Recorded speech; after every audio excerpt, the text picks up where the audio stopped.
Yes. Yeah, we're taking out Two Bros podcast on 13 Ghosts. 13 Ghosts TV, bro.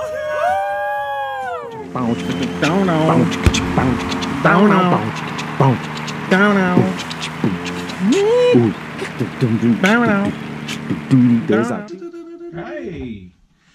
Good afternoon. Hey, how you doing? I'm doing fabulous. Fabulous. Well rested and actually no, I was falling asleep.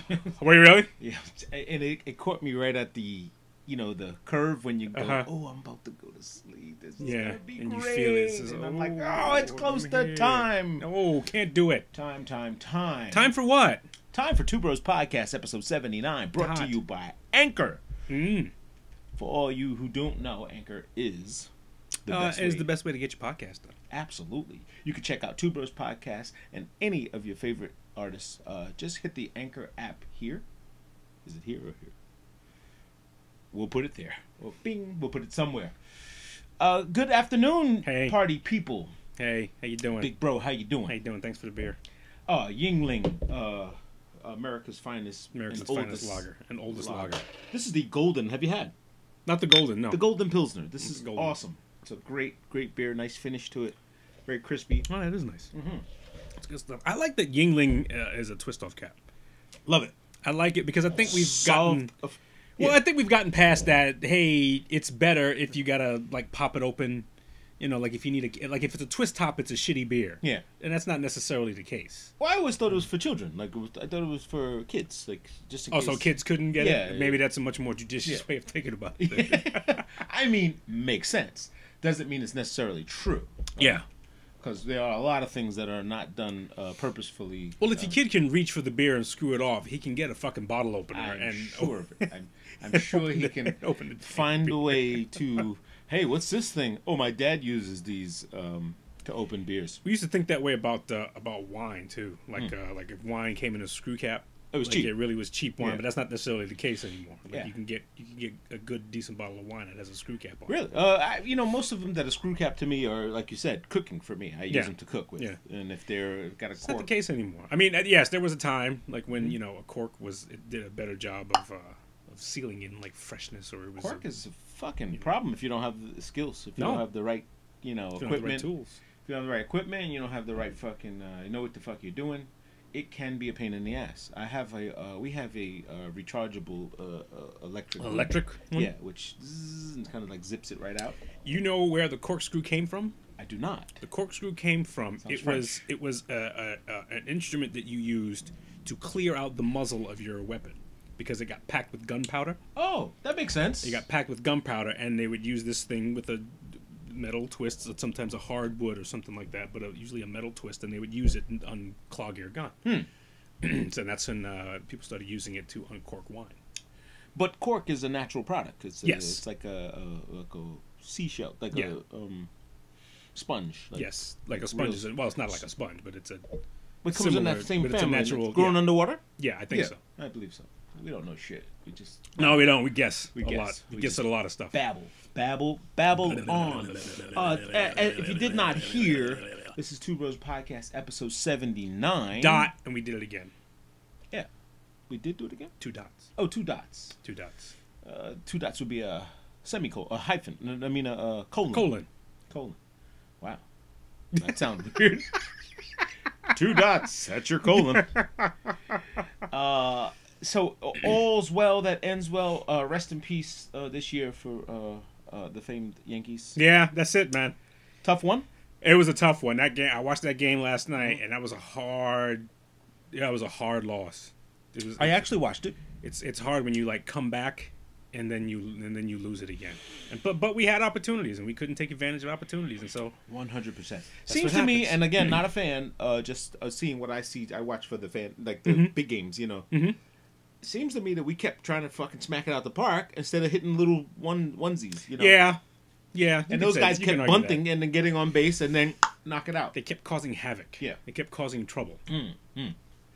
But as I said last week, Houston's a stud team. So, this time last week we were talking about how the Yankees won Game 1 and how they won convincing fashion and whatnot. But also said don't let that be a cursor to what's going to happen. Houston was a stud team. And right.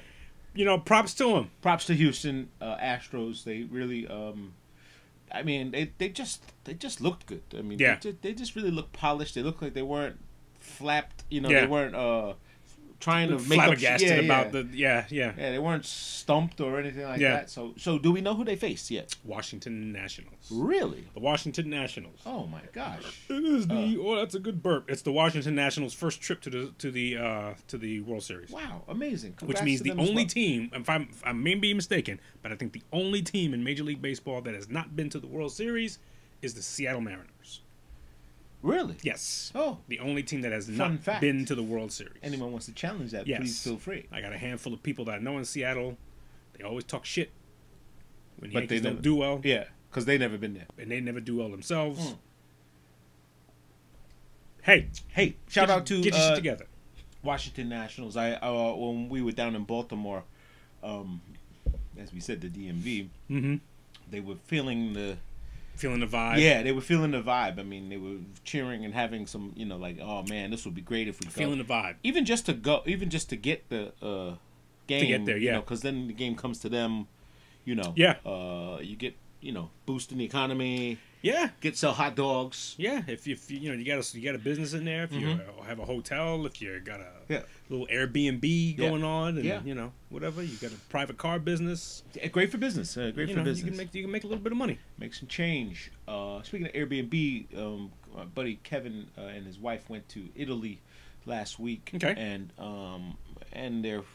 this is again the millennial ages of people. Young kids. They just got married recently. Okay. But then their friends decided that they were gonna get married in Italy. Okay, they're friends who live here. Yes, they all live New here, York. like in Queens and Okay. stuff like that. And they just decided, and they went the unconventional path of just going online, booking Airbnbs. Okay. 60 people go out to Italy. They had an amazing time Okay. at a ranch, like a villa in Italy, where Mm. everyone stayed on the property. Amazingly, that it was all available. and Everything was there. else. Okay. I guess they planned as well in advance. I don't want to make it seem like they just popped up and did Woke up, something. say, tomorrow, let's Yeah. go to Italy and get a ranch. Oh, look at this, it's available. But fairly cheap, under $10,000. Again, what they've advised. 60 people. No. Meaning what they had to pay for with the. Okay. Not other people had to book their own vacations Okay. and stuff like that. But meaning for them to get the chateau, the food, the services, That's a nice. under 10 grand. That's a nice number. That is a great number because weddings can be very expensive. Mhm. And they said the service was stellar. It was fantastic. It was all like the people were like, okay, these guys are getting married. Let's do the thing for them. Let's show them how Italy does. And they could not have been more happy. 5 days Mm-hmm. in I don't know where. That was my next question. Yeah, no, I don't know where. Somewhere off the coast. So Okay. Somewhere off the Italian coast. And they thought all the anxiety was, I hope this doesn't fucking suck. Like, I hope it. It's you a know. big step off, you Yeah. know, because if it sucks, it's gonna suck for a long time. As something you got to remember, and you. As my wedding video sits right there, as I found it dug out somewhere. A whole new world. But there is hope for the internet. And it's not all bad. They were able to procure themselves a nice vacation. All their guests raved about it, and then everyone went off and ventured and did other things. Did their and own stuff, thing and went and- to Rome and did the tours and all that other stuff. But what that's an great. amazing That's time! nice. It's good That's to hear a nice. success story of the internet did not catch someone. Did I catch somebody slipping? Yeah, Indeed. that's nice. Yeah. That's nice. I've never been to Italy. To Italy? Never? No. It's on my bucket list. Okay. It is on there. Been to Rome. I've never been to any of those Eastern European. Is that Eastern Europe?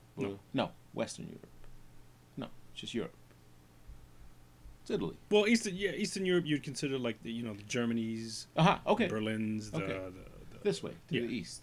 This is Italy's this way to the west of Europe.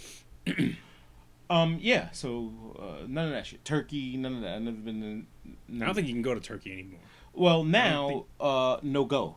Yeah, I think Turkey's is a no. A little bit off limits. The last time I was on a cruise, we were on a cruise. We had to stop in Turkey, Mm-hmm. and they had said that this is the last time they're going to Turkey, because Turkey had gone the way of the radical, and You know, and the people, and when you talk to the people there, they said it's a shame, because that's not representative of people of Turkey. You know, but for some reason the small percentage of people have sort of created this to where the people are saying, well, look, I don't want to fuck with this anymore. So. Yeah, which is kind of the case. Usually, it is a few people that fuck it up for everybody else. Yeah, I mean, somebody's getting a payday out of it, and somebody's politics and corruption usually take precedence over people's and traveling plans, and which is a shame because it's when you go to these places that are absolutely beautiful, and you look at the landscape and you're like, this is fantastic. Like, what the fuck is everyone fighting for? Why is why did, like I said, when I was in the Caribbean, and you go, what? Who wants to go to war when you can just fucking hang out at the beach? Yeah. And drink fucking cocktails and hang out and spend money. Like, I guess that's what everybody's fighting for. I want your money. I want your money. Yeah. To spend it. As if I couldn't wait to get to the resort in Afghanistan they're going to be building. Can't wait. It's going to be amazing. Can't get a and over here we got dust. Yeah. And over there's a bigger pile of dust. Yeah. And those rocks, don't disregard that hand sticking out. He's waiting for his goat. Lovely day today. Rain. A little rainy. I love these days, boy. Do you? I rainy days and Sundays always get you Sunday lazy down. fucking day. They don't get me down, man. Not well, as long as the internet's working, I guess. Yeah. But rain takes out the internet. Hasn't that happened? I mean, and then there's my phone. I mean, I have 4G, so okay. Maybe not. And then I got tons of shit on DVDs and stuff like that. So power, maybe. There's no reason not to be entertained. Yes, several devices. I did have a friend just this weekend who mentioned to me that at midnight in his house, he comes down to the circuit breaker and shuts every fucking thing off. Really?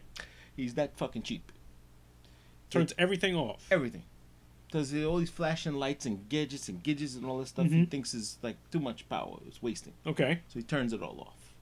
So every morning his wife gets up and complains and says the fucking microwave has to be set. And it's like a thing in their house. Like wow. Every bleeping blickety blickety blick is that amount of money worth that shit? I don't know. It sounds like a lot to do. It seems like a lot to do. What time is he waking up? That's what I said. So what happens if he sleeps late and no one else, and you want to go?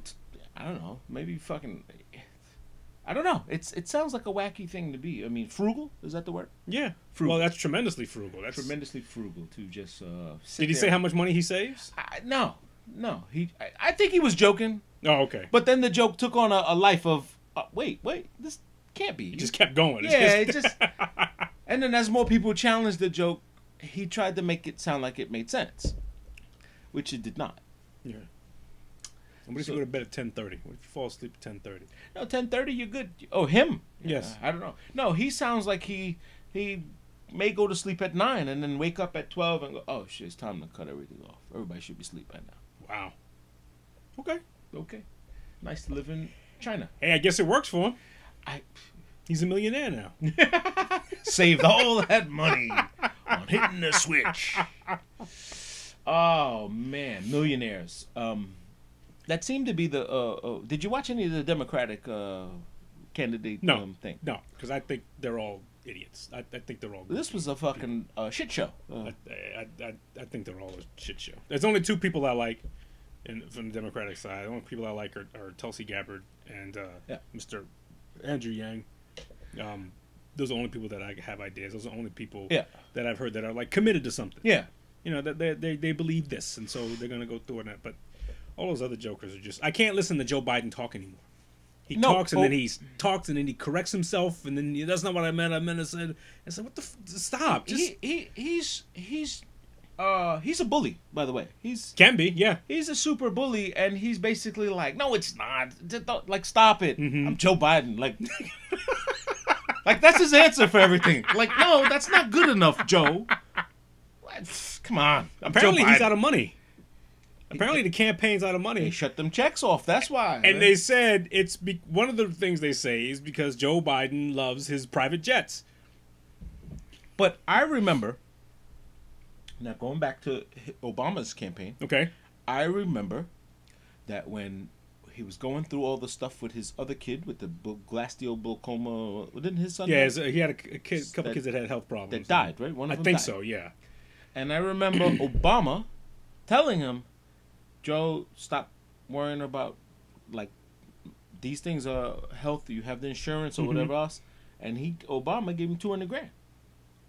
Loaned him $200,000, and he said, "I'll pay you." This was public. I didn't make, I didn't find it and dig it up. I remember this was part of the campaign, and this was part of Obama saying, "This is how we help our comrades, our friends. We're human too. We have salaries. We don't have, y'all think we live, through all this government. Everything's taken paid by the government. We have to pay our own bills." And I remember he was not wealthy at all. They were showing the first. When he was the vice president. As the vice president, he had a shitty salary. He had a no. You're talking about his first campaign. You're talking about Obama's first campaign. Yes. Okay. Yes. That's true. Yes. Because he had a shitty. He had like $70,000 in the bank, which to some people would be $1 million. Yes. He had like $70,000 to his name.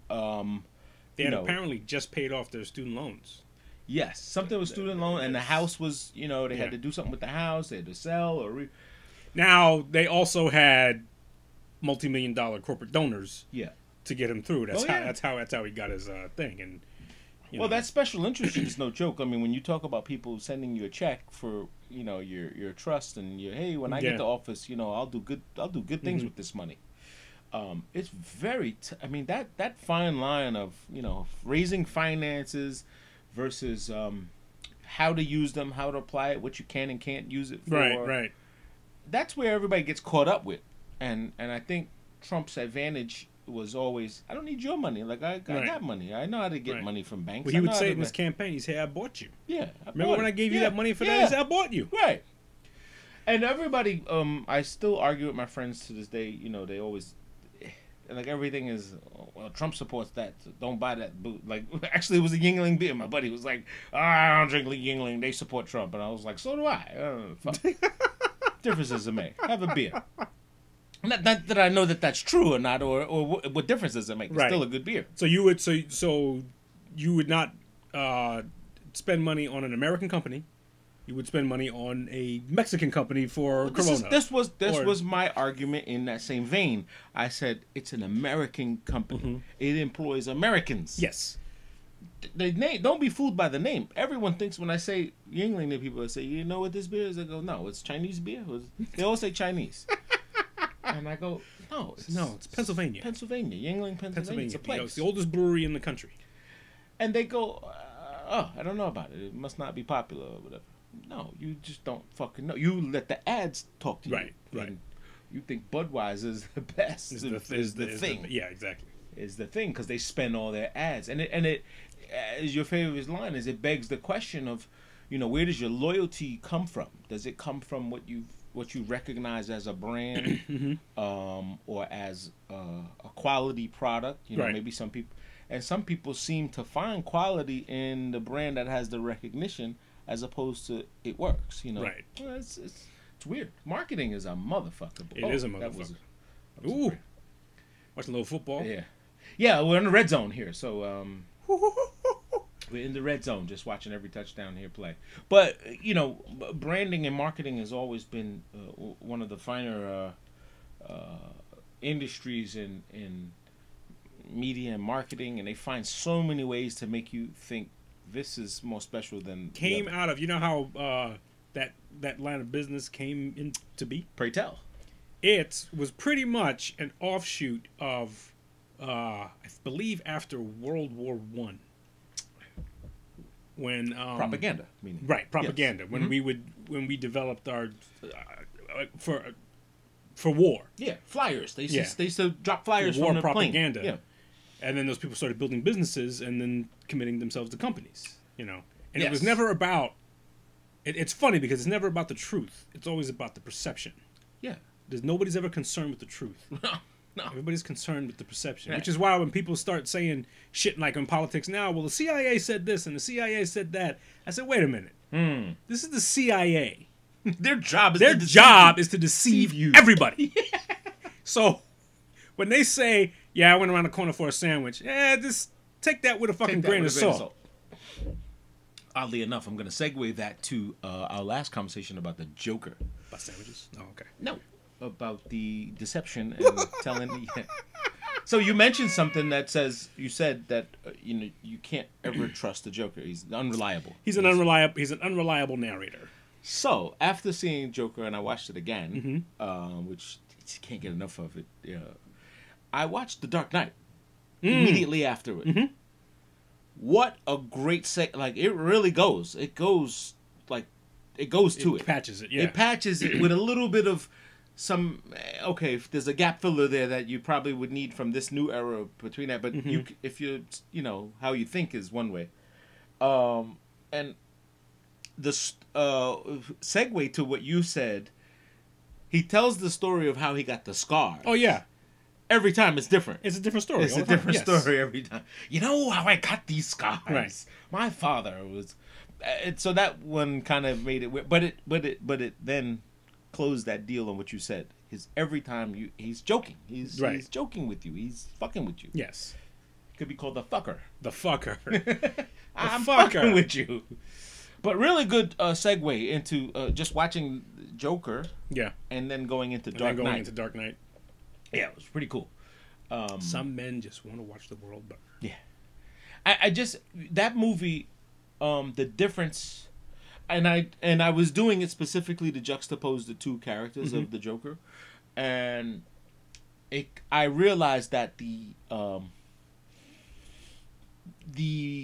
wordplay from what's the guy Heath Ledger versus Joaquin Phoenix physical attribute versus his witty wordy was the difference. I mean, for me that was the biggest difference. There was a lot of dialogue in Dark Knight. Yes, he spoke a lot. Yes, like he talked all through the whole fucking thing. He had commentary. He had this. Watch me make this pen disappear. Right.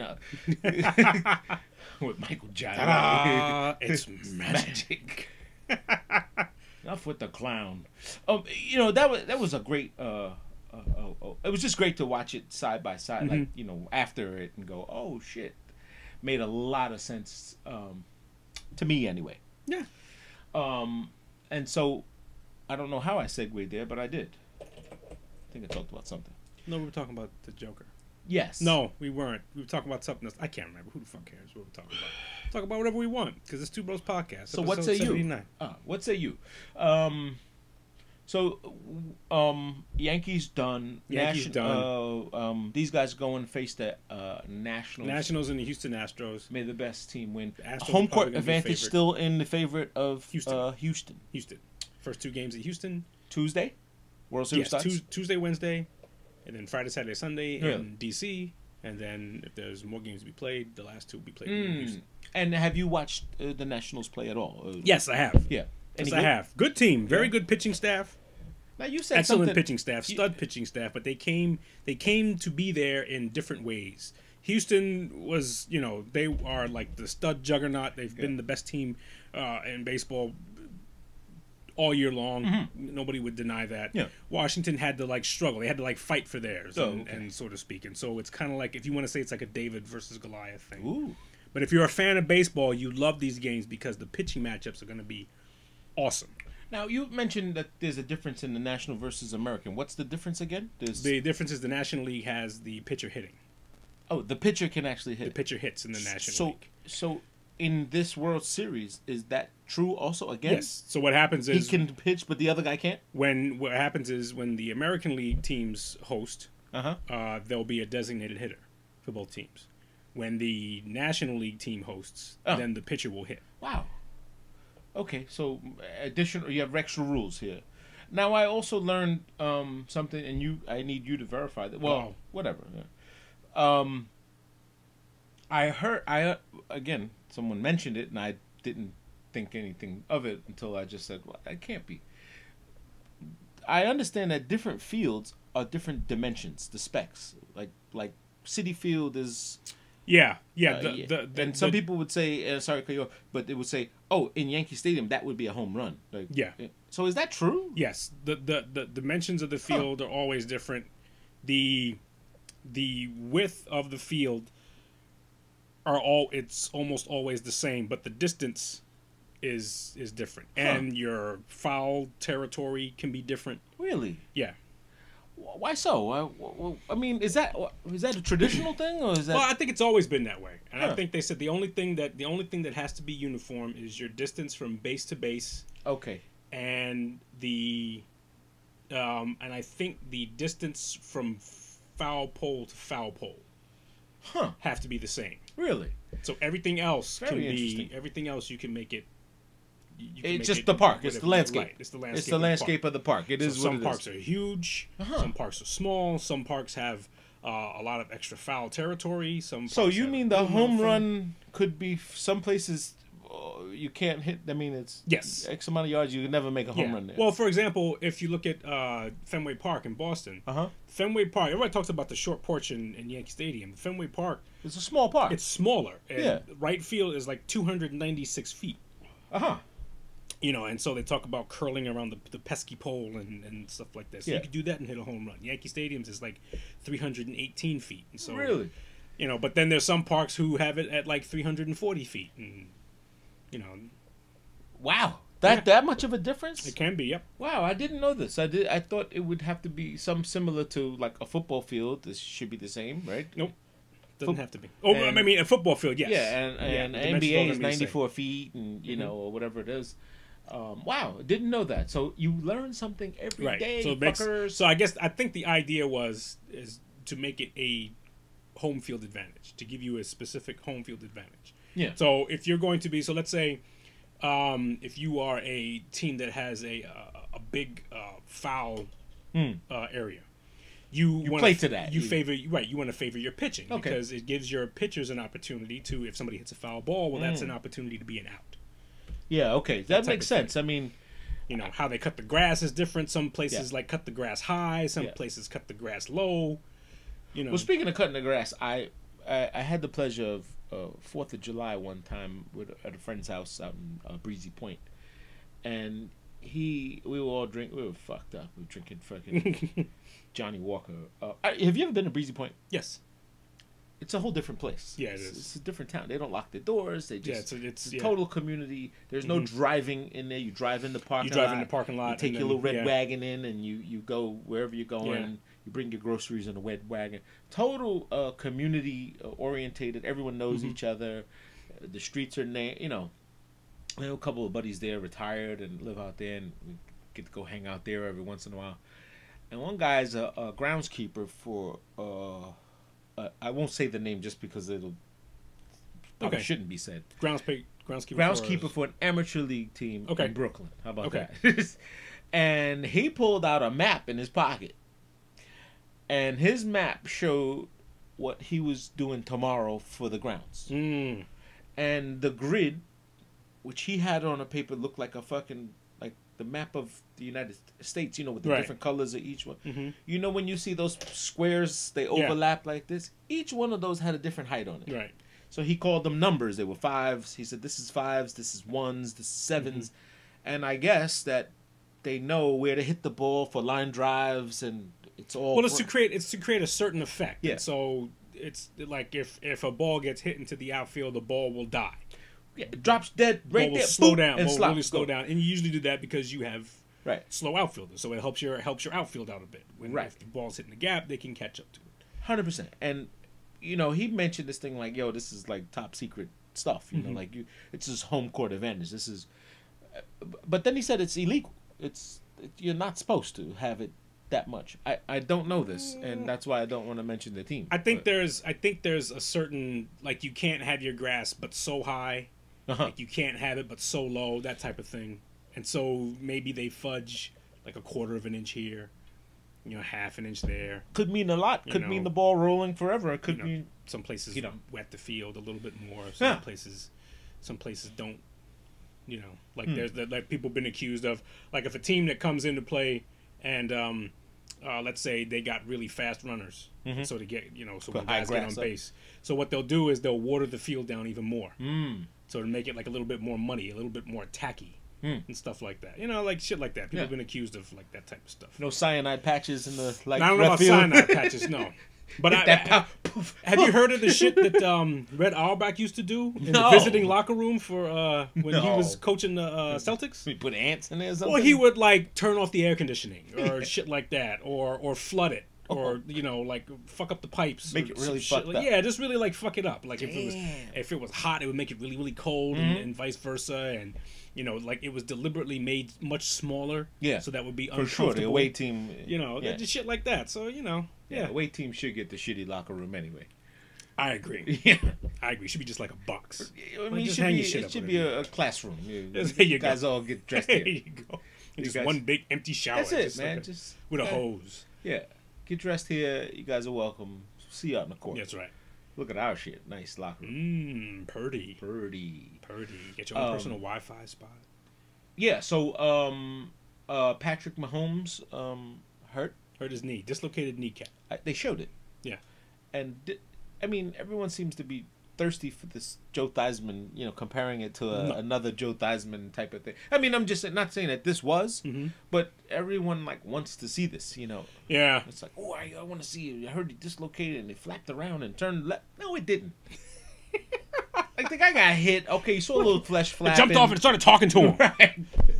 So, hey, man, put me back in the dude's knee. Come on, man. Everyone seems to want to see a train wreck. Mm-hmm. Yeah. Unless it's your train wreck. Right. My. Unless it's your train wreck. It's your train wreck. Every once in a while, like when I'm taking the bus in, you see like a car accident or something like that. And everybody stops, and people get up even from the other side and look. What I do, I always look the other way. Yeah. On purpose. Yeah. And you always catch somebody going, something else with that? What's over there? Like, number one, I have no interest in looking at humans being suffering. Well, I'm not. It doesn't do anything for me. It Yeah. doesn't. I don't need to have that information. Especially if it's like a big deal. If you see a couple cop cars there in an ambulance and I want to get out of the way. Car wrecked out and stuff like that. I don't want to look at that. It took me years to figure out what they meant by rubbernecking. Oh yeah. I always thought that meant traffic bumper to bumper rubbernecking, and I was like, "What?" No, that's you getting a spasm because you. Hey, what's happening over there? Because you have to look at that. My theory is if you can't get out and help and do something, or you're not a first responder, or you're not, get the fuck out the way. Yeah. Make way for the people who are trying to help and it's very disappointing when you catch the people who still to this day don't know what to do when the ambulance comes. Pull over. Like, oh yeah, yeah. Hit the little pocket, pull in, slow it down, let him go, so that he can get by. The fucking guy that zooms in right after I've pulled over so that he can go, and you've pulled him, and now so now I'm the guy. Path. Like, that's a sucker move. That is a sucker driver move, man. People that just don't have courtesy when driving. I'm driving Miss Daisy, man. I'm just go ahead, man. You can go. I'm not aggressive driver. There's no amount of pleasure I get from having anxiety driving. Right. It's already pressure enough driving. Just, all right, big truck. So I'm like, get the fuck out the way. But these schmucks that come down these narrow streets, and there's both of us ain't gonna make it. Right. You trying to prove a point. You speeding up. To try to intimidate somebody. Well, all of that goes, and he's past a pocket, like where empty space. With an empty space. Where he can just pull in a little bit, and I can go. If I don't have an empty space, there's nowhere for me to go. Yeah. So if I just stop, what you gonna do? One day, I'm just gonna keep going and hit that other car. I think one day I'm gonna reach a point in my life where I really just don't give a shit anymore. Scooter. I'm at a certain age where my insurance is good. Yeah. Doesn't really matter. I'll buckle up. I was going straight and just go, ha! Yeah, just. Why don't you move out the way? Yeah. I didn't feel like it. What's your insurance? Oh, you have no insurance? Oh, that kind of sucks for you. I'm calling the cops because I got insurance. Da-da-da. I'm legit. There's so many people, especially in New York. Well, in New York, because New York is a no-fault accident state.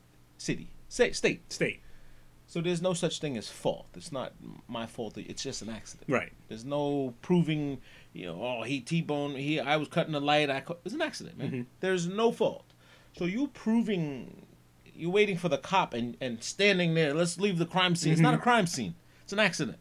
So you need to move your car to the safety point. Right. The cop does not go, oh, he was coming this way and he's Right. 2 inches over the white line. I'm going to put that in my report. Right. The report is based on what you guys say. Right. They take your report and they take his report. Well, they do, but they do a certain amount of investigating. They want to make sure that it's valid what you're saying. So if you say, hey, I was just like sitting here in my car when this guy came and crashed over, but then they see screech marks next to your car. They don't mark anything from the street. Really? No. They're not allowed to. They're not allowed to make any judgment based on what happened. They didn't see it unless they saw it. If they were sitting there and they were a witness to it, then they're a witness. Now, they can take a witness testimony from a third person that says, I saw everything. That's right. Okay. They are not allowed to put any kind of... What are they, a judge? What are they, a insurance agent? What do they know? Screeching? That could have been there before. True. They have no right to put any judgment on it, and they don't care. They'll tell you, the police officer will tell you, sir, we're not here to judge who's right or wrong here. We're here to take your statement, and you pay $10 to get this report. That's it. There's no right or wrong, so there's no point in leaving your car there and conveniencing everybody behind you and letting it pile up and, hey! Everybody looking and saying, what the hell's going on up there? Safety is the number one concern. So you should move if your car can move, you should move to the side, let other people pass, and make sure obviously the other person's okay. They do want to make sure if you're drunk or not, though. That is true too, but they will do that if they need to. If you out there and if you're out there and you're waiting for the thing to happen, the officer can make a judgment there and say, are you okay, sir? Because that's what they ask you. Are you okay? Do you need assistance? And they will ask for an ambulance to come, and they may say, no, I think you need some assistance. In fact, I think you're a little impaired, Well, that's a judgment then. That's Yeah, but that's based on safety. That's based on your appearance, your appearance and their response to you, not to the scene. They care nothing about the diagram and which direction you were going, whatever if you're going the wrong way, if you went the wrong way, okay. Driver says he was going this way. He thought it was a one-way, made a mistake. That's all they can put. Now, if he observes you, meaning, and I'm no police officer or don't know the official rules in the penal code, but if he observes something and makes a judgment then, that's a new event. That's a whole new event. That's him going, this looks weird. He's dribbling, he's staggering, and there's a fucking six-pack in his front seat. Open container law. Ooh, look at that slush slide. Open container law is weird too. It is the furthest you can have an open container, meaning a bottle that was opened once. Right. You could have half a beer in here, right? And you close the lid and say, "Oh, I want to save it for later. I'm gonna save it later. Put it back." It must be in the last upright seat of your vehicle. What? Best be behind the last upright seat, which is usually your trunk. But I thought like you can't have an open container in a vehicle at all. You can have an open container in your vehicle provided it is behind the last upright seat in your vehicle, which is typically your trunk. I can take wine home from a party, take it home with me, and take it back home. Right? That's not. I could have a party and have spirits and at grandma's, or I could move my house and I had bottles left over and take it to Between my the last upright seat. It is the last upright seat of your vehicle, which if you have which is the trunk, which is typically the trunk, but some people have like those sports 2-seaters and stuff. So if you have a sport 2-seater. And your back seat lifts up, it can be behind it. It can be behind that second seat. If you have a coupe, you can have it behind your seat. Okay. All right. Last upright seat of the vehicle, which is legal. Okay. All right. Yeah, which is legal. I mean, listen, there has to be a way to, what do they call it?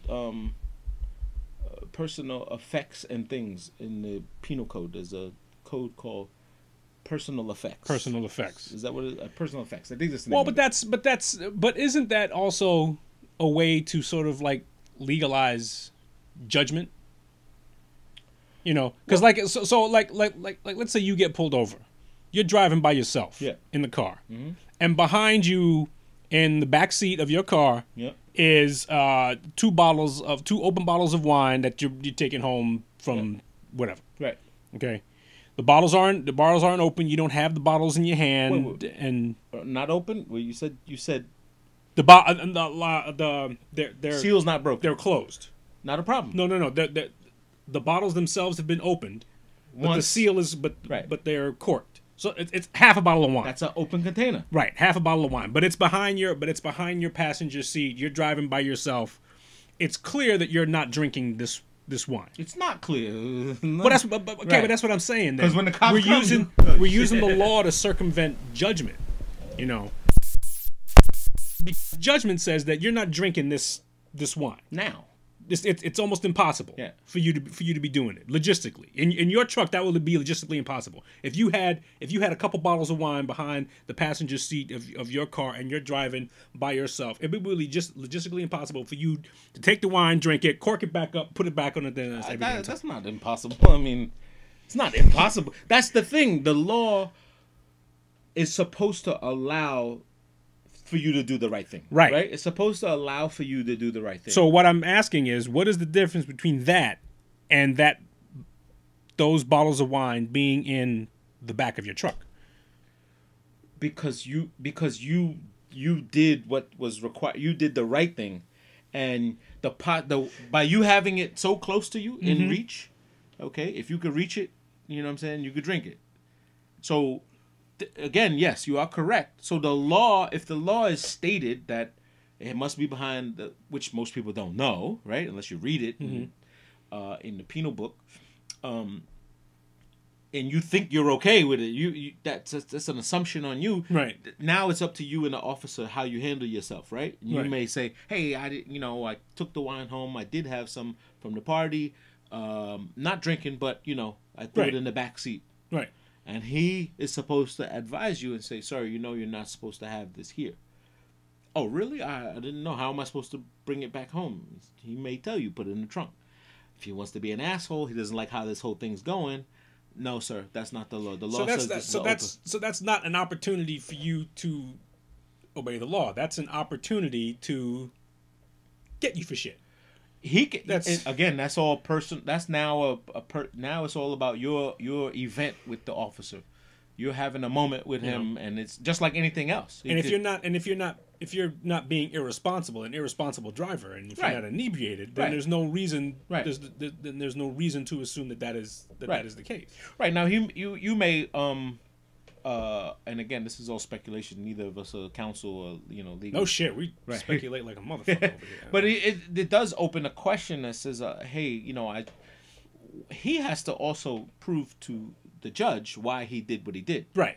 And most of the time, I won't say all the time, but most of the time frame from the stay right there, sir, and he goes back to his car.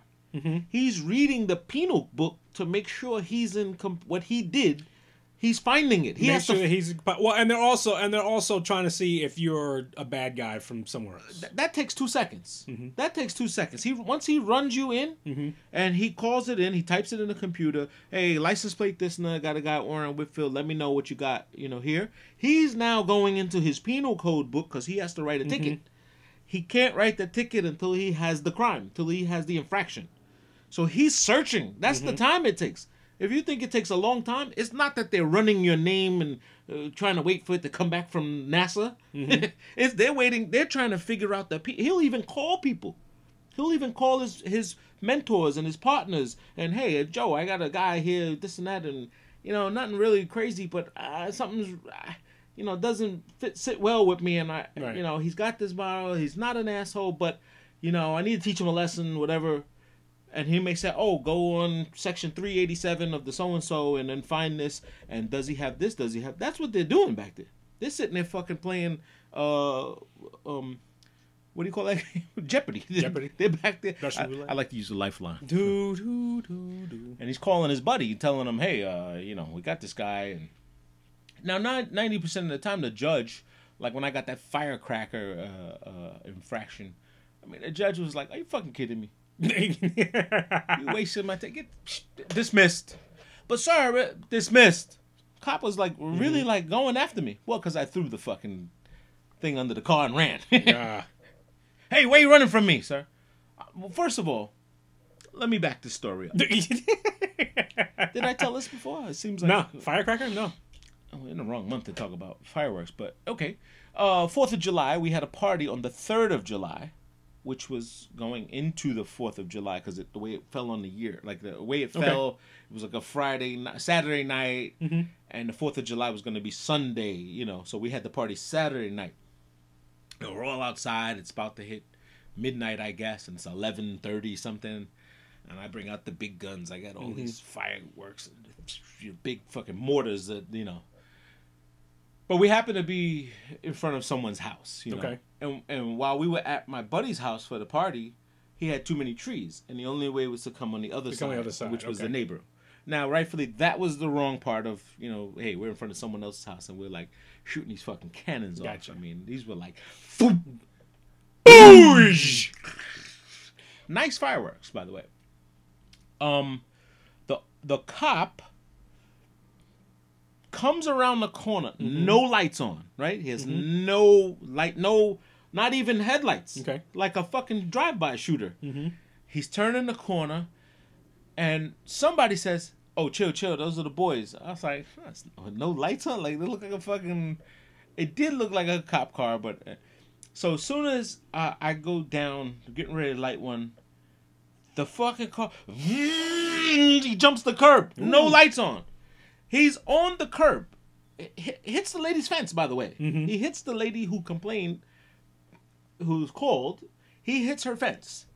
And he's like, "Hey, stop right there. I see you. I see what you're doing." And I chuck the fireworks, and I'm walking the other way. "Hey, you, come here. Don't run from me." I was like, all right. I mean, I'm fucking 48 years old. I'm running from nobody. All right. Whatever, you got me. He was like, "Yo, what the fuck you doing? What are you doing? You running from me? I saw you throw this. What'd you throw there?" I said, "It was a firecracker." He said, "All right, so, you know, whatever, I got to give you a ticket." Now, mind you, at this party, there was about 30 retired cops, correction officers, people in MTA people guys, all my blue-collar workers. And they were like, "Hey, call captain this, call captain." They was like, "Listen, guys, just take it easy, you know. If you guys are so, you know, on the job and you know all these people, you guys know right from wrong. So stop. You know, don't make this crazy." And he wrote the ticket. I gave him my ID, whatever. I said, "Yeah, no problem. So listen, man, we ain't trying to, you know, we out having a good time, man. These are grown people here. We're not kids. We're not blowing up cars. You know, we're not yet blowing up fucking evil Knievel men and fucking you leave. Yeah, putting bags of shit and firecrackers, exploding it up." So the guy gives me the ticket, and then, you know, everybody, boo! And some people came out with steaks. It was like, "Yo, you guys want to eat? You guys hungry or whatever?" It was like, "Listen, sir, take it easy here. He's got to do what he's got to do." And so I wait. I get the letter in the mail. I was like, "Fuck, I forgot all about this thing." So you know what? Let me go. Went early. Went into the courthouse. You know. I'm seeing all these big lines for these juries and all this other stuff, and here I go to this little clerk's office or whatever, and it's a small little hearing room, and they was like, "All right, next case, Whitfield, officer so and so." It's like me against him or whatever, and the guy was like, he came running in like "I'm here," yeah, with all his belt on and all this stuff, and I'm like. And I'm in dress. I mean, I'm in a blazer and I'm going to work because I'm going from Queens Boulevard and jump right into Manhattan. And the judge goes, "Fireworks? Are you shitting me?" He was like, "Jameson." There was an officer named Jameson, which like that's why I remember it. Like I was like, "Oh, Jameson. You and your partner Jack Daniels, y'all really writing these tickets?" He was like, "Seriously? You waste our time for this?" And he goes, "Yeah, but there was a complaint. There was a title." He said, "Where's the..." And he asked him for something which I did not know of. Where's the 204 sheet with the da-da-da-da-da? And he was like, "Well, no, we don't have it." "All right, then get out of here. Stop wasting my time." Next. Apparently, he was supposed to attach the complaint. Ah, okay. To make it to make it valid. Yeah, that he solved he did responded this, to a complaint. Yes, that he resolved. He wasn't just he wasn't out there just like trying to find some correct. dudes. Okay. He just randomly rolled up on people, and which I started. Well, if he was gonna go into his story, I was gonna then say, "Hey, the only reason I ran is because this guy jumped the curb." You know, I was gonna really tell my side of the story, and I got 30 witnesses that'll show you say the same thing. The judge had no fucking. He had nothing to. He was like, "No, this is not even something that." Stop it right there. He said, "This is not even charging you $20, $50, nothing. Get out of here. Like, this is a waste of time. Costs $180 an hour to talk. You know, like, go. Next. Let's get the guys that really are hurting them." That's amazing.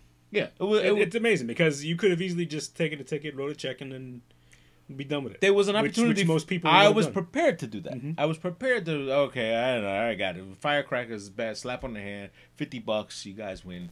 And they would have had a little stream of revenue. But that was not the case. That was not.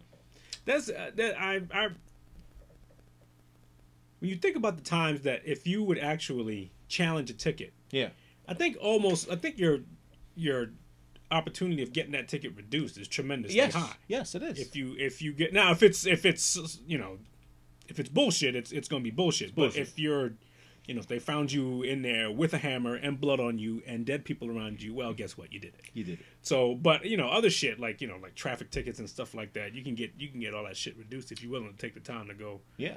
Go there. Companies now have developed an entire task force for ticket violations, especially those that have fleet services. Like I did some consulting for GAF Milk, who's a Sea League, which is a milk company.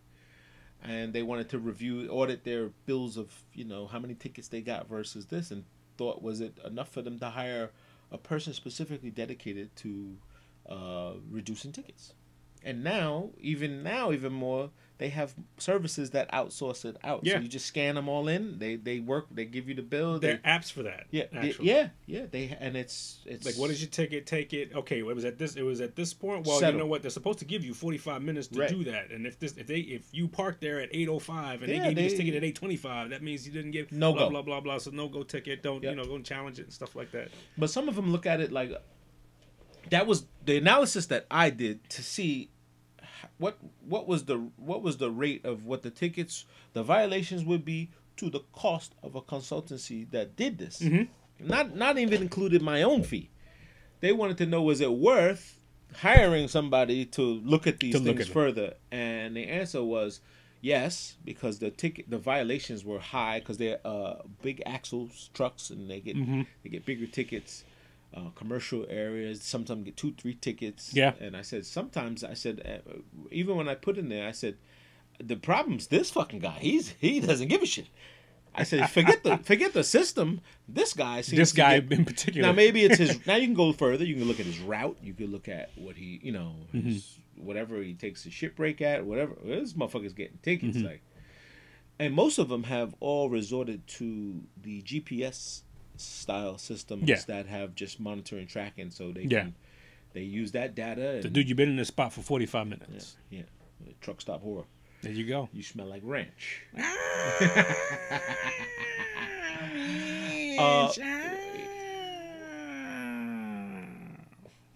With that being said, with the you said something about standing over somebody with a gun or blood in your hand. Oh shit! I just saw Canal Street.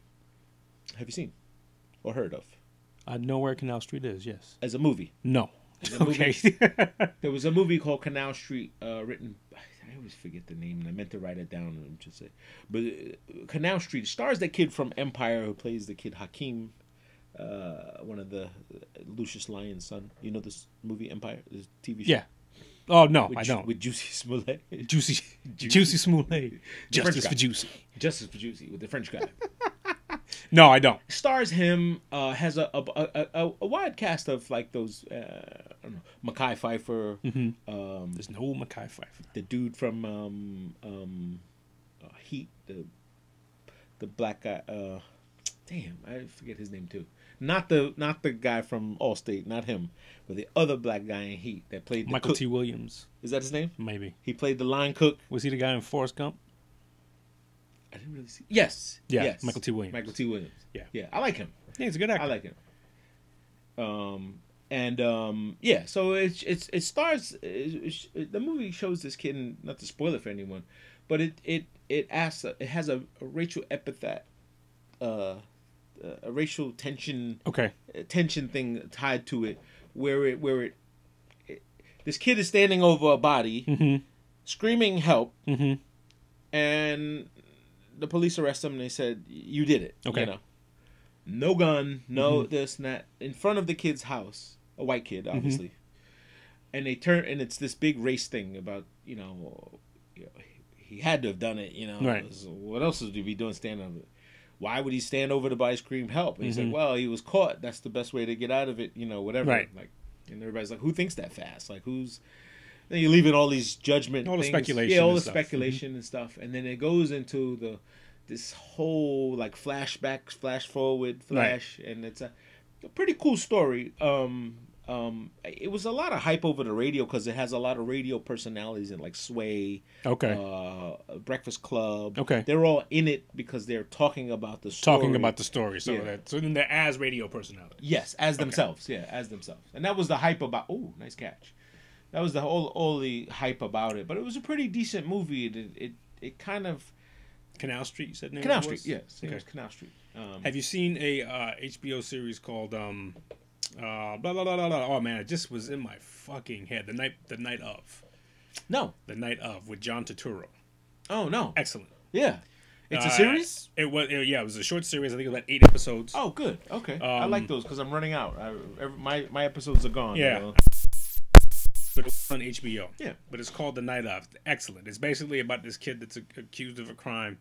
And it's more so about the process of after he was arrested. After he was arrested and all the shit that encompasses after he gets arrested. I see. How his changed and the investigation and all the things that come into play with, okay, well, this is why this got fucked up. Right. And maybe this is legit. Maybe this isn't. And it was really, really good because it focused on sort of like the underlying things and not necessarily, like his guilt or innocence is kind of like a secondary. There were so many moving thing. parts. There's all these other things that are going on that they focus on. But that was actually really The good. Night Of, huh? The Night Of is with John Turturro, and he's the main character in it. And one of the things that he has is he's like the unlikely hero. Sort of like he's like the guy that you probably wouldn't. He's a ambulance chase lawyer. Oh, okay, okay, I got it. Like you give him a call. It says, "Hey, wait." There's a scene at the end where he's like, somebody calls him. He says, "Okay, wait. Before you start telling me about what you did and did not do, just let you know one thing. It's $250. Okay, cash, no personal checks. Right. You good? Okay, fine. Don't talk to nobody, and I'll be down there. Right. But, right. So that's. So he's like a gumshoe, like a private eye kind of style. Yeah, exactly. He just wants his money, so to speak. Nice, like the puppet guy. But it's not. That's a good one. There's a lot of shit that I want to watch that I haven't just.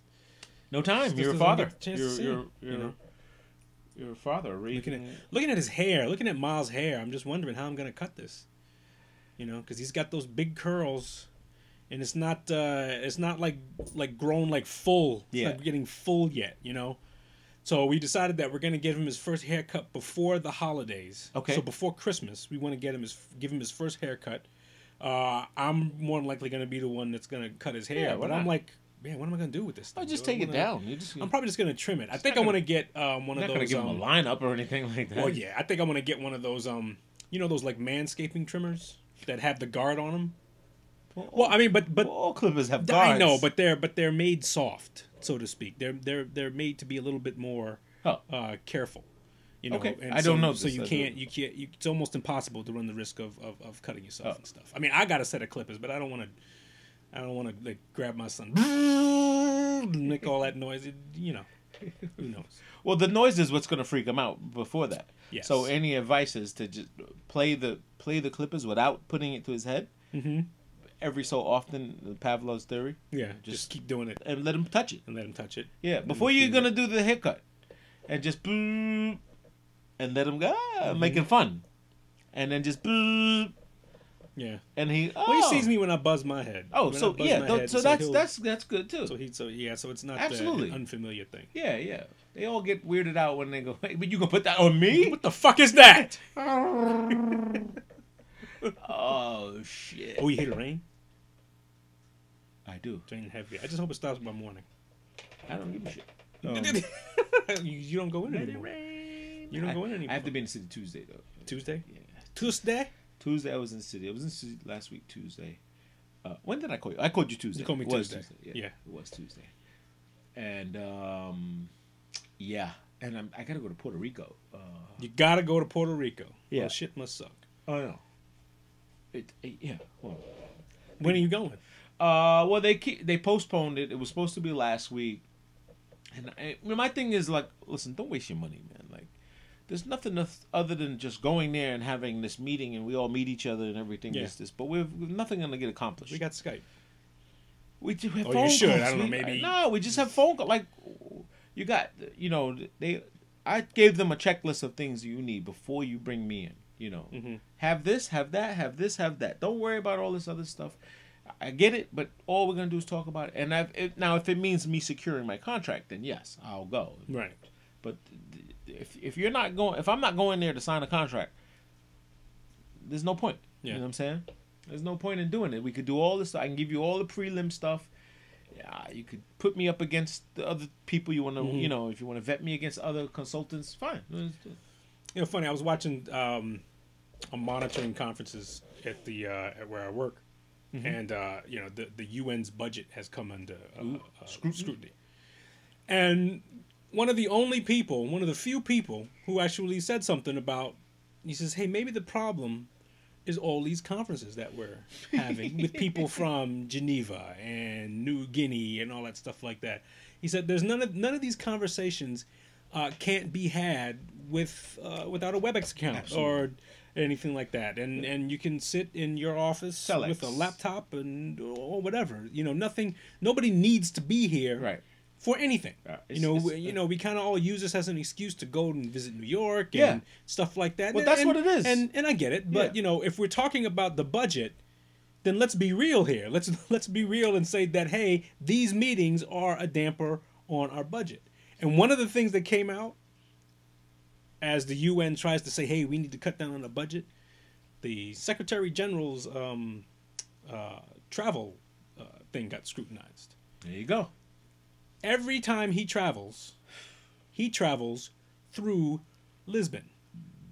Huh. The Secretary General is from Portugal. He likes to go home. So he's going home. Basically, I think they said like 40% of his travel goes through Lisbon, Portugal. That's fucked up. So...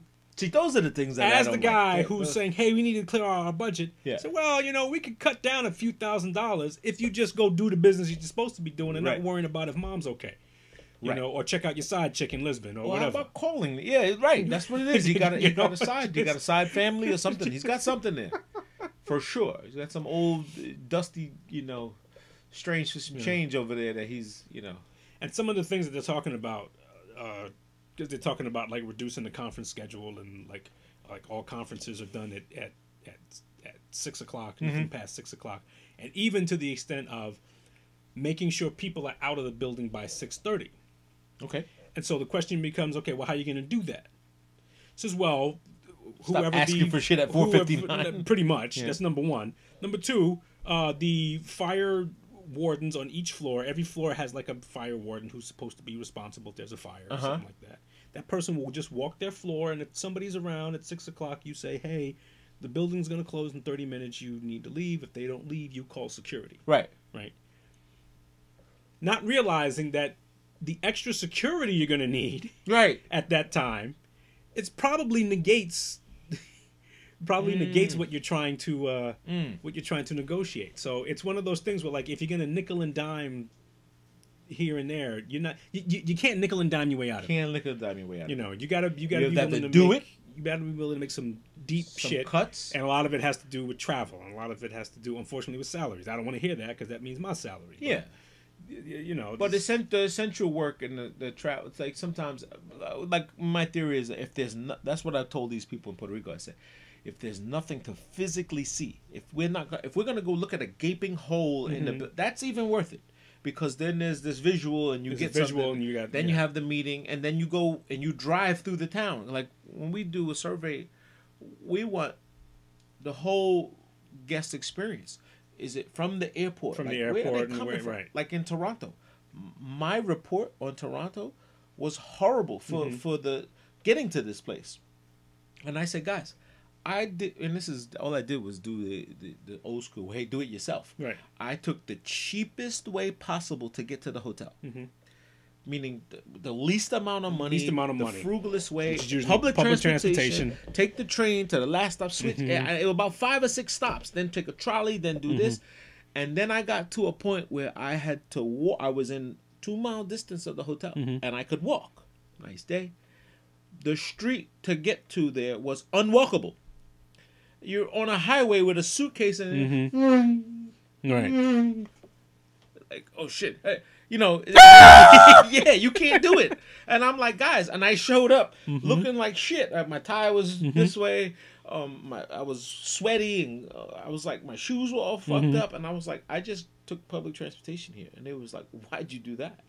And I was like, because someone will. Someone on a budget will try this and say, hey, you know what? Well, it shows here that I can get there from here. I can get off the connecting. And, you know, I want to take the local streets and figure out how to get there. And this idea that people all travel the way you travel. Right. You know, the people that all need accommodations that you... Some people like the backpack route. Right. Some people love going through natural way. Like, hey, these are where real people are. Well, and for some people, it's a matter of, you know, am I staying 3 days or 4 days? Right. You know, I can take public transportation. Okay, well, I can get a little bit better room or something like that. Or something. Or I can figure, like, it's my first time in town. I want to see how everything... I want to see how the roads, yeah. I want to see everything. I take every experience to absorb the time that I'm going to be there. And they all looked at me like I was crazy. And they was like, why'd you do that? They was like, no one will ever do that. And I was like, oh, you know everyone. Right. You know everyone that's coming here. So now you're speaking for everybody else. And now you're basically saying you're targeting a particular clientele. So and again, the result of that exercise was, are you willing to risk that person spending the night there and telling what a bad experience they had getting here on your website, on TripAdvisor, on Travelocity? Right. Is that worth it? Nice hotel, but man, it's hard as fuck to get here. Right. And the owner had a response to it, which is why I like this. I mean, he's a classy guy, and he was like, his own experience. He was like, listen, the law averages of that are low, but I will now put on the website, if you call us, we'll pick you up.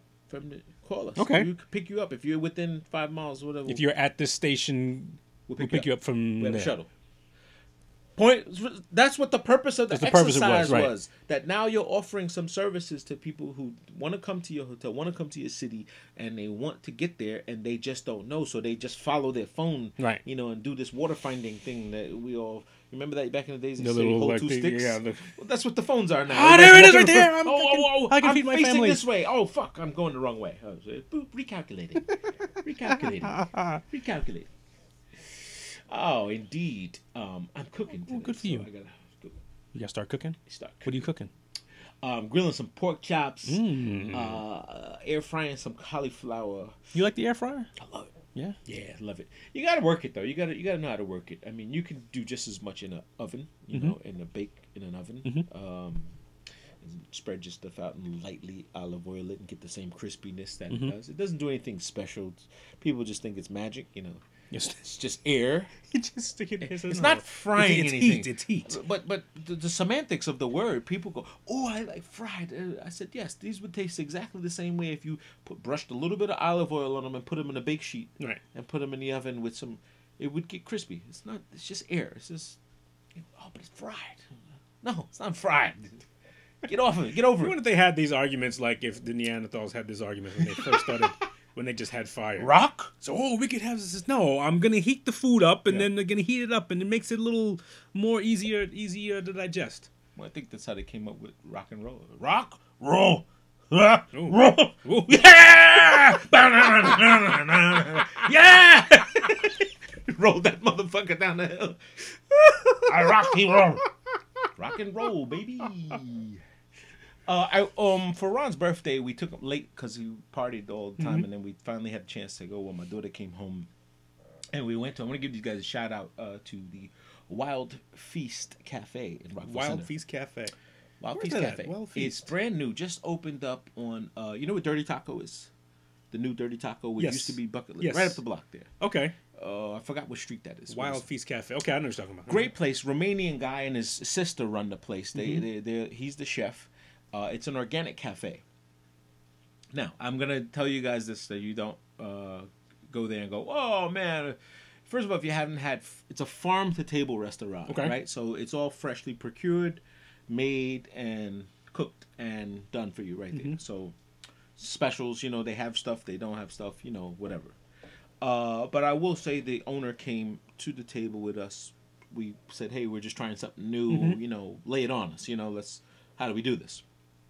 And of course, his menu is full of delightful treats and, crispy wings, banging wings, and he's got all these weird names and stuff. And he comes with all these, butternut squashes, how he makes them, and it's like, the explanation is like, ooh, I want to try that. Oh. And I wound up having some diver scallops with some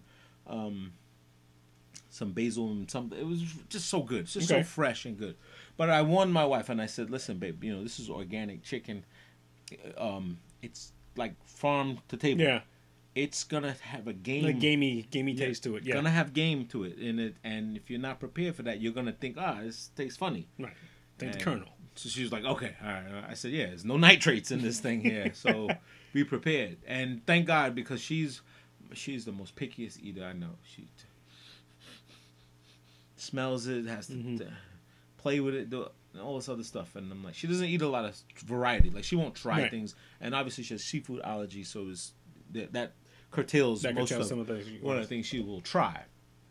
But I say this to say they did a wonderful job. It's a small place. It is a cafe, not a restaurant. You have to remind yourself of that. So you're sitting in the storefront and you're eating in the window. Like it's like a Chinese place. It's like a it doesn't you have to cafe restaurant. And he has these teas that he makes himself, which are chilled teas. Okay.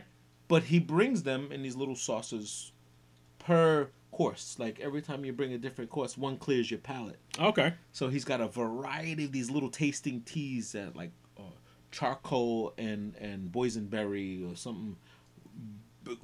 Amazing. Good stuff. Good quality. Very fresh. The veggies alone, like they're pickled and very fresh. So Wild Feast Cafe. Wild Feast Cafe in Rockville. Check them out. The sign's not even up yet. They were only open. They 12 days open. And then later I reviewed and saw that they had a place further out in Long Island. They closed their business and they moved it here. Okay. So I think his name is Michel, or I know he's Romanian. Or something. Wild Feast Cafe. Wild Feast Cafe. Yeah, nice guy, nice family, or him and his sister running the business. When you find somebody that's passionate about number one, the food, but the service and giving you, making sure you have a quality experience, it's priceless. You know, when you have somebody that now in the back of my head, I said, this can't happen if he gets busy. Like it wasn't busy. It was a Monday night for sure. Right. But if this is busy, you're gonna get something. You're gonna lose a little. You're gonna lose a little something. Yeah, you're gonna get the churn and burn and throw it out there and see what sticks. But the fact that he took time and sat, and he was like, literally, I'll sit here and show you. This is this, and nice. How'd Ron and Niche like it? Ron loved it. Ron had a grass-fed burger, which was like this. Niche had what the hell did my daughter have? Fish tacos. I think she had fish tacos. She had a nice assortment. I had some diver scallops with some what do you call that? Orzo, some pasta, something like that. And my wife had Gamey chicken. Well, that was an appetizer. She had a chicken Caesar salad type of, not big, huge. But love the pickled vegetables assortment. You can just kind of snap at them, and Sounds good. It's really good. It's really good, and the price was very fair. Worth a shot. Oh, good price. Good price, yeah. Okay. Fair. Although the price was like a dinner. It's probably it's probably going to be Yeah. up there, but especially if they're a new business and if it's organic. Yeah, the price was up there, and no drink. Like they don't have a booze license or anything like that. So everything was these teas that he had, but he was nice enough to. He sells them. You could buy them in big jugs or whatever, but he gave these little. He just kept bringing them out, which I thought was so good because they clean your palate. Clean your palate, whatnot, yeah. like a little palate cleanser. Yeah, like he had a almond milk lychee berry, something like that, which was great. It was like, oh man, the hell is this? You know, new flavors that you introduce to yourself, all organic, very clean, very fresh, which is really good. So Wild Feast Cafe, give those guys a shout out.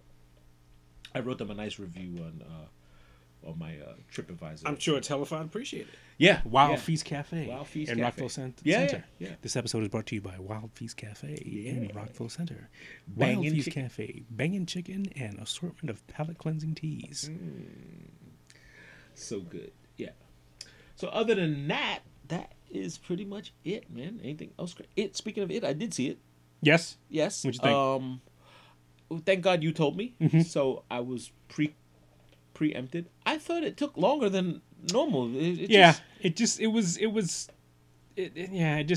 didn't hold me. But the black guy, okay, right? Because he starts the whole thing. He pretty much starts the whole thing. He calls everyone up. Yeah, it's time to come home. Yeah, I went nuts trying to figure out who that guy was. Listening to his voice. Do you know who he was? No. He's the guy in the Old Spice commercial with the. Oh! He drove me crazy with that voice. And I was like, oh!